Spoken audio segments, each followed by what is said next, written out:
অনেক জায়গা আসলাম, কাউকে ঠকাতে পারলাম না। 10টা টাকা যদি কোন থেকে টাউরামি করে নিতে পারতাম, তাও তো মনে করতাম যে এই এলাকায় টাউরামি করলাম। আর কুলায় না, কি করে খাই এখন?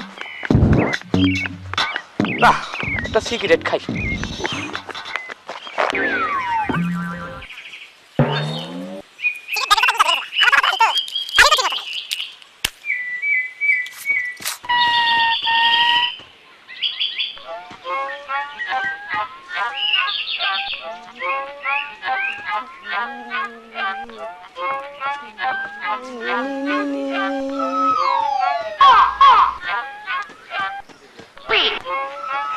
পাইছি শালা আজকে একটা। কতক্ষণ ধরে বিড়ি খামু, একটা বিড়ির পয়সাও নাই। দেখি এক লোকে বিড়ি খাইতেছে, দেখি উনি তো একটা খাবার পারি নাকি। ও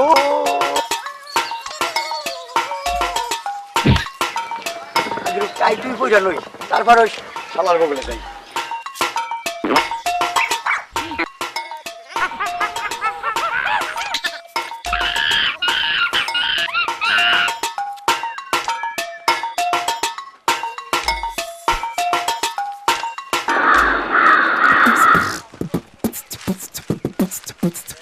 এই ভাই, এই ভাই, এই শুনতাছি ভাই, শুনতাছি। আরে এক লাগলেন জিম পারতেছেন কে? চিম্পাতে রাস্তায় হরান হয়ে গেছি তো, একটু জিরাইতাছি। আগুনটা দেন। আগুন এই যে ধরে। আচ্ছা ভাই, আপনি কোথা থেকে আসলেন? আমার বাড়ি হলি গাজীপুর ডিস্ট্রিক্ট। বাবা, গাজীপুর? জি। তাই এটা কি বানছেন? ও আমি যখন এই দেশে আসলাম না, আর গাজীপুর দিয়েও আমাকে সবাই মাংকি বলে ডাকে। গাজীপুর দিয়ে আপনারা কি কয়? মাংকি। বাহ, সেই রকম। এটা আপনার নামই রাখছেন? তার জন্য আমি মাংকিটাই পরে থাকি। ও, আর আপনার নামও মানকি? মাংকি। সেই রকম নাম রাখছেন। মানকি অর্থ জানেন? জানি। কি অর্থ? কোটিপতি। বাবা, নিজের নামটা খুব গপ্প করে। মানকি অর্থ হইলে পায়রা বানর। তাই নাকি? আচ্ছা, আপনার বাড়ি কই? আমার এলাকার, আমার বেলকুচি এলাকার সব লোক আমাকে বলে আমাদের ডগ সাপ। খুশি না আপনার? আরে খুশি মাসে, আপনি তো একটা গাধা। এই পাগলের বেলায় বলো ডগ বলি, কুকুর রে কয়। ও, এই জন্য তো ভাই এই এলাকায় যাও নাইলাম। এই রাস্তা দাহন নিয়েছি না, দুইটা কুত্তা আমার পাশে আছে, হুমানে ভুক। আরে শোনাইলে তো আপনি গাভী নিয়ে যাইতেন।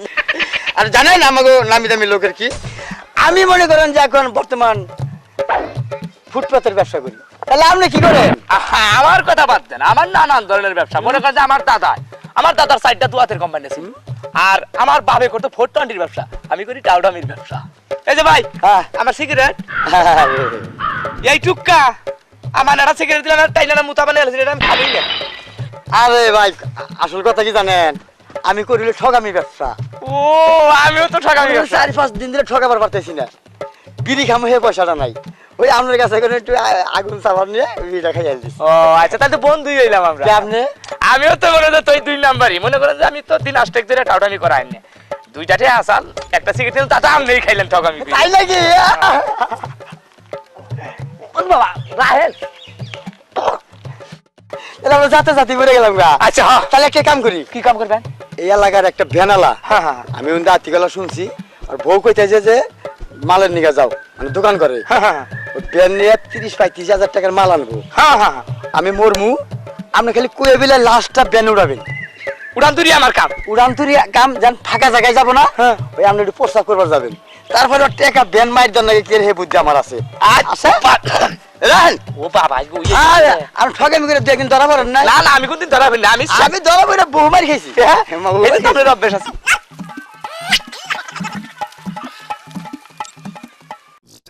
ইনে মনে হয় বাড়ি ঘর নাই। দোস্ত, কি ব্যবসা মান করেন? আমার গুতাই খামু নাকি না? বুঝা এমন কে? রান্না যদি গেলে আবার শেষ হলো। বেজলি আমি একটা মানুষ, আমি দেখেন আমি খালি কাপড়টা ডাহে। আচ্ছা, শুনেন, ডাক মুহে তেলা পাবো কোন? এই সাদা কাপড় আমি সবসময় নগি রাখি। ও আচ্ছা, তাহলে কি করেন দোস্ত? রেডি হন, আপনি পাওন। আমরা কান্দা সুর দেখেন দেন দোস্ত।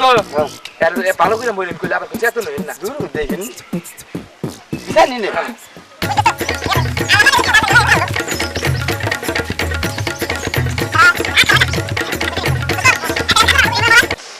আমার দোস্ত কোনদিন সিগারেট ধরাই আমারে দিয়া খায় নাই।